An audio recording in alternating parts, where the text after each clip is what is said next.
Hello, this is Morel Bernard with the continuation of the story Dracula.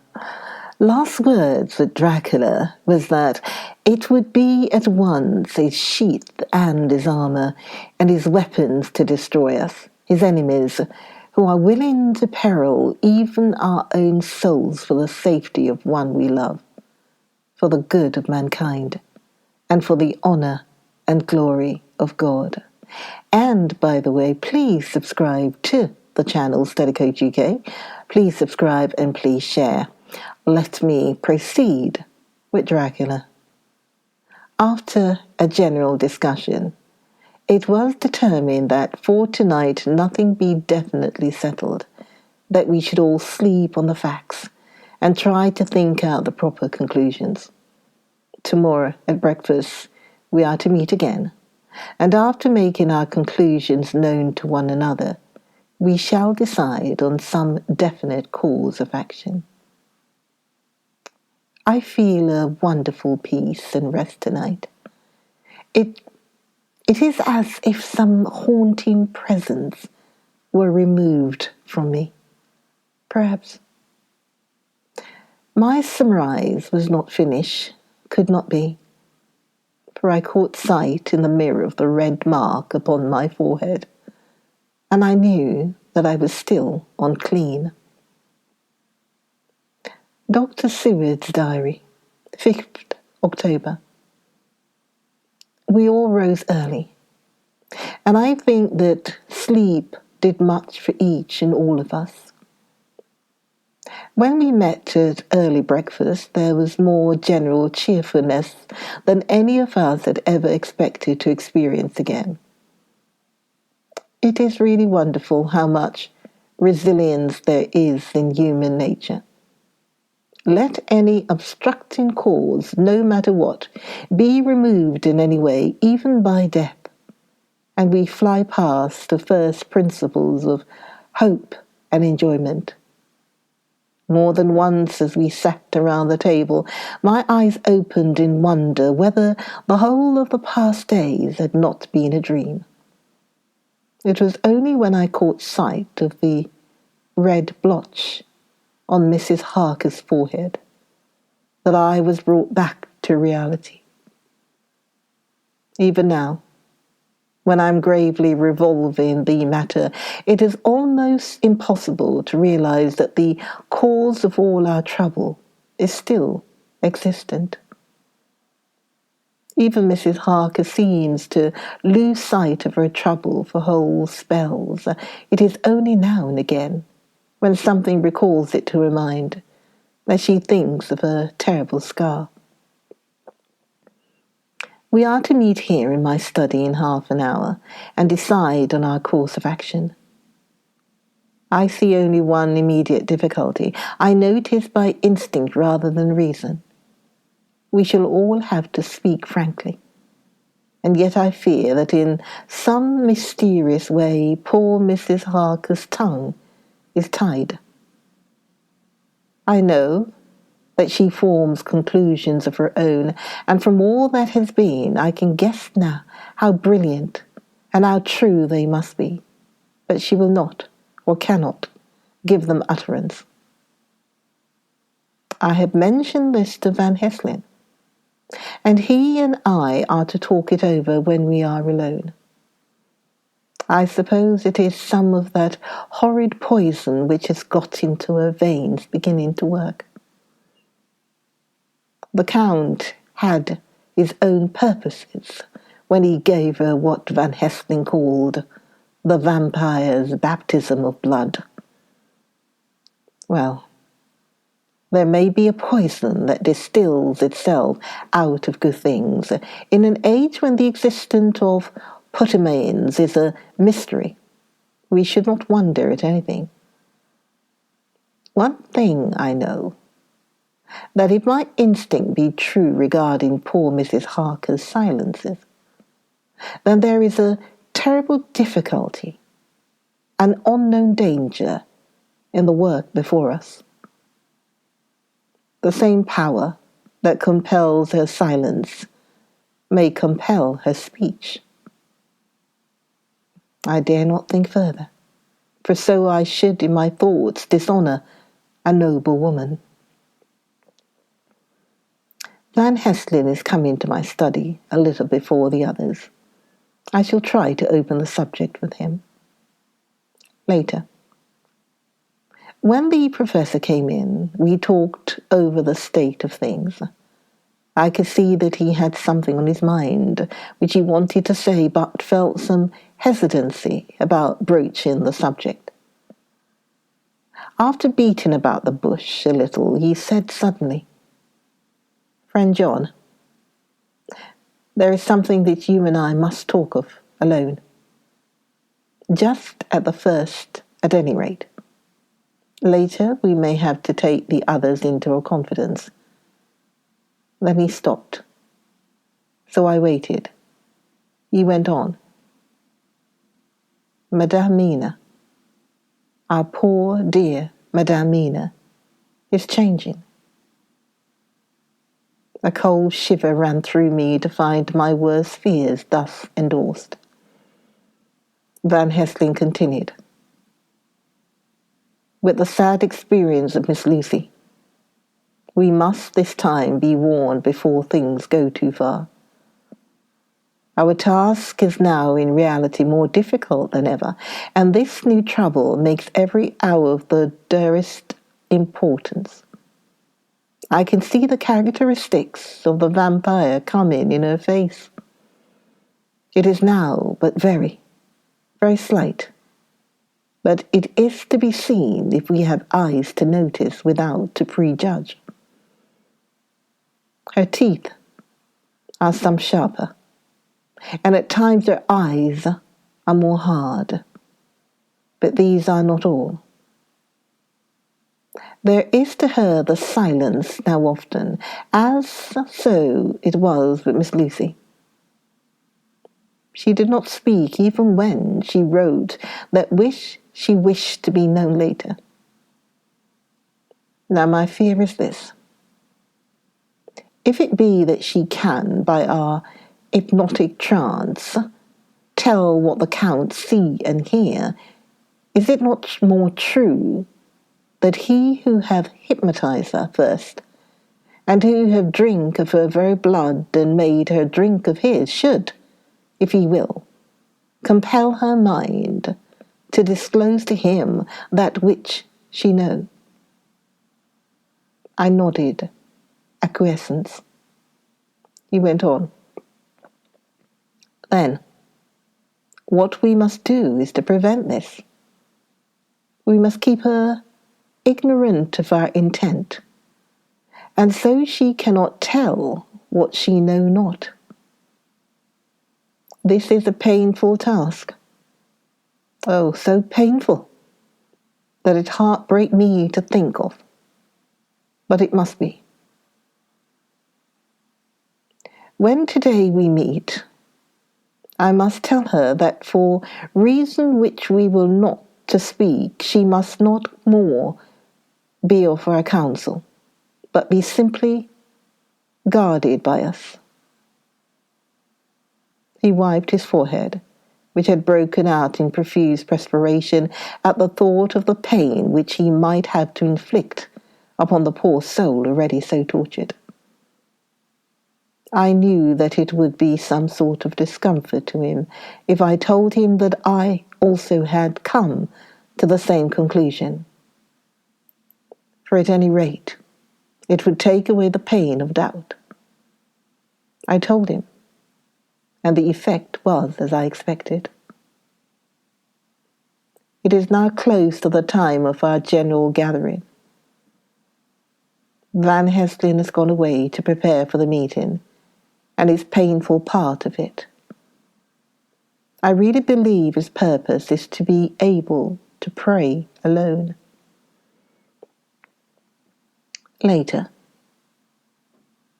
At the very outset of our meeting, a great personal relief was experienced by both Van Heslin and myself.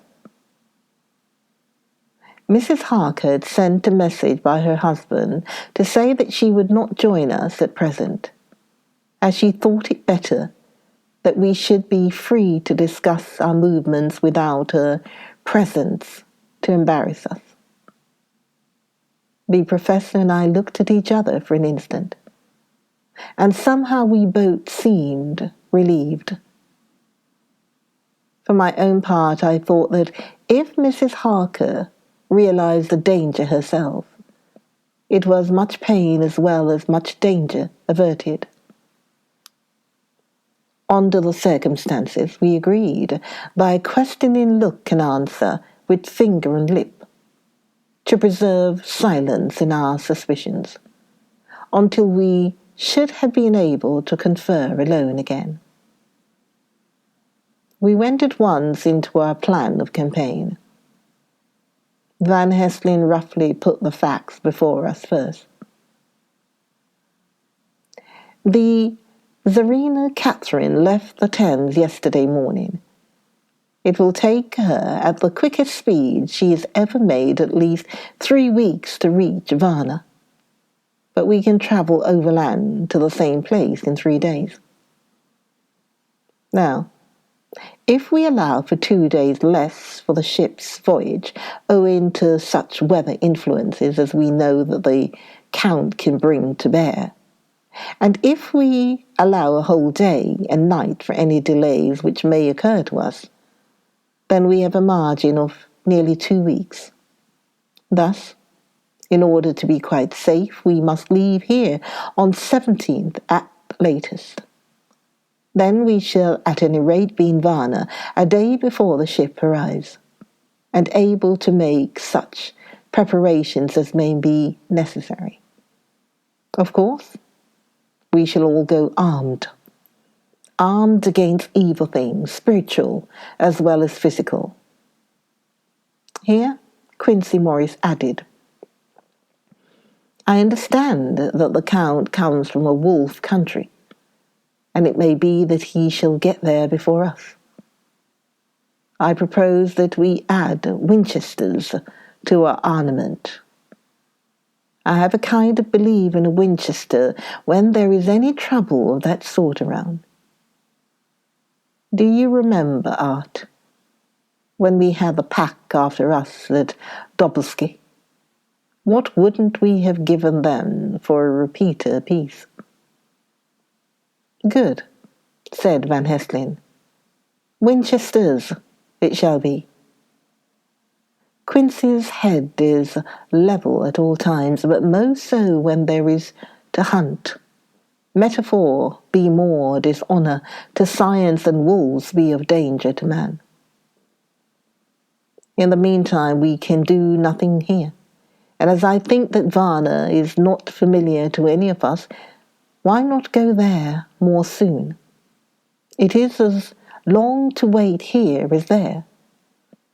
Tonight and tomorrow we can get ready, and then, if all be well, we 4 can set out on our journey. We 4? Said Harker interrogatively, looking from one to another of us. Of course, answered the professor quickly. You must remain to take care of your so sweet wife. Harker was silent for a while and then said in a hollow voice, Let us talk of that part of it in the morning. I want to consult with Mina. I thought that now was the time for Van Hessling to warn him not to disclose our plans to her, but he took no notice.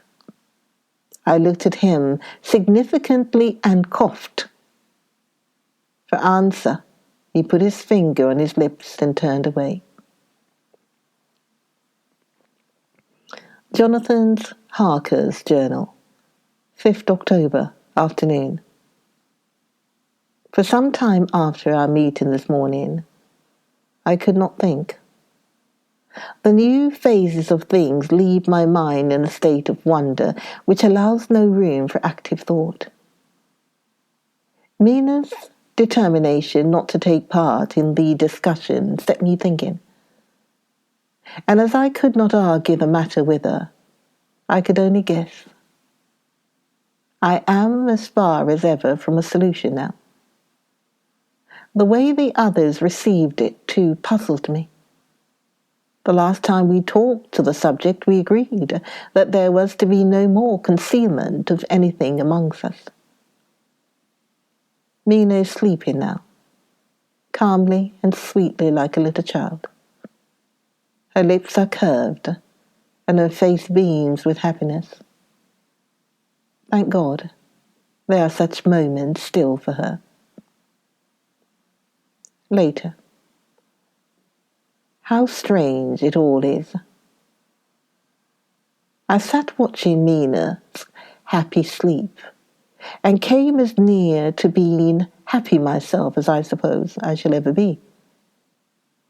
As the evening drew on and the earth took its shadows from the sun sinking lower, the silence of the room grew more and more solemn to me. All at once Mina opened her eyes, and looking at me tenderly, said, "Jonathan, I want you to promise me something on your word of honor. A promise made to me, but made holily in God's hearing, and not to be broken, though I should go down on my knees and implore you with bitter tears. Quick, you must make it to me at once." "Mina," I said, "a promise like that I cannot make at once. I may have no right to make it." "But, dear one," she said, with such spiritual intensity that her eyes were like pole stars, "it is I who wish it, and it is not for myself. You can ask Dr. Van Hesten if I am not right. If he disagrees, you may do as you will. Nay, more, if you all agree later, you are absolved from the promise." "I promise," I said, and for a moment she looked supremely happy, though to me all happiness for her was denied by the red scar on her forehead. She said, "Promise me that you will not tell me anything of the plans formed for the campaign against the Count. Not by word, or inference, or implication. Not any time whilst this remains to me." And she solemnly pointed to the scar. I saw that she was in earnest and said solemnly, "I promise." And as I said it, I felt that from that instant a door had been shut between us. Later, midnight. Mina has been bright and cheerful all the evening, so much so that all the rest seemed to take courage, as if infected somewhat with her gaiety. As a result, even I myself felt as if the pall of gloom which weighs us down were somewhat lifted. We all retired early. Mina is now sleeping like a little child. It is a wonderful thing that her faculty of sleep remains to her in the midst of her terrible trouble. Thank God for it, for then at least she can forget her care. Perhaps her example may affect me as her gaiety did tonight. I shall try it. Oh, for a dreamless sleep. 6th October morning. Another surprise. Mina woke me early, about the same time as yesterday, and asked me to bring Dr. Van Hesten. I thought that it was another occasion for hypnotism, and without question went for the professor. He had evidently expected some such call, for I found him dressed in his room. His door was ajar, so that he could hear the opening of the door of our room. He came at once.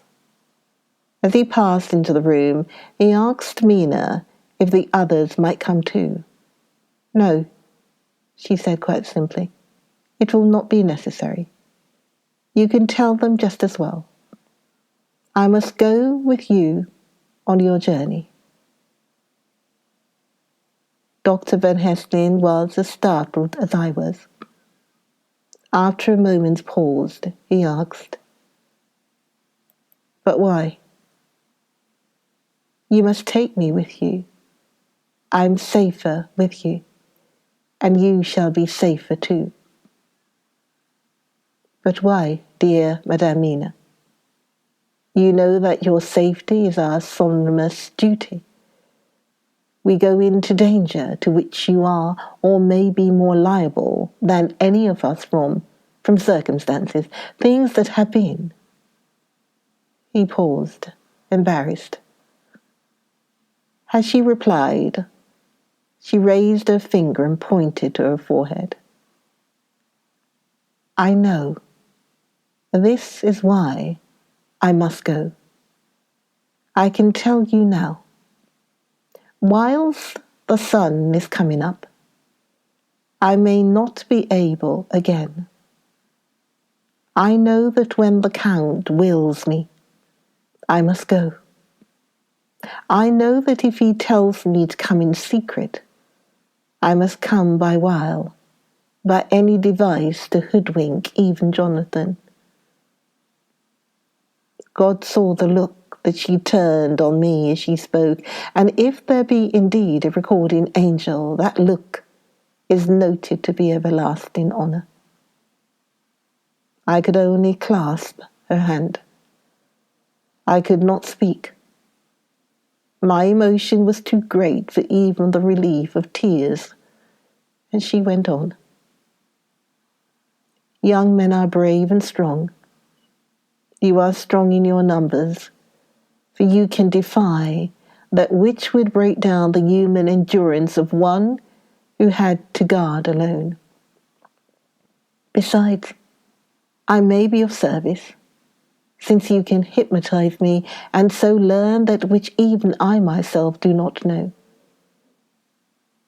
Dr. Van Helsing said very gravely,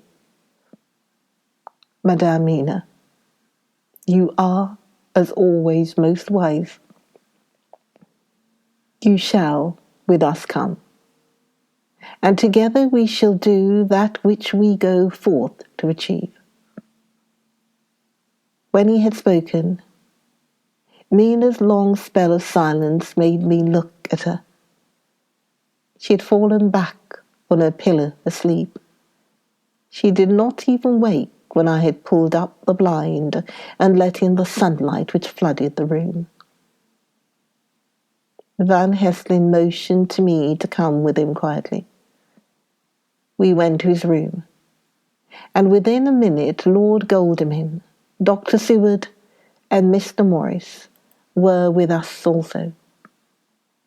He told them what Mina had said and went on. "In the morning we shall leave for Varna.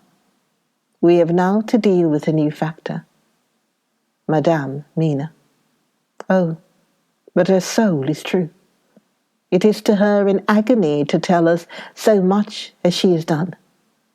But it is most right, and we are warned in time. There must be no chance lost, and in Varna we must be ready to act the instant when the ship arrives." "What shall we do exactly?"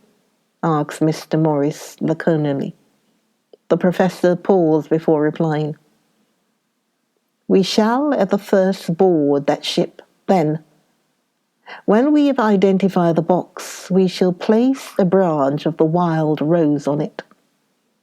This we shall fasten, for when it is there none can emerge, so at least says the superstition.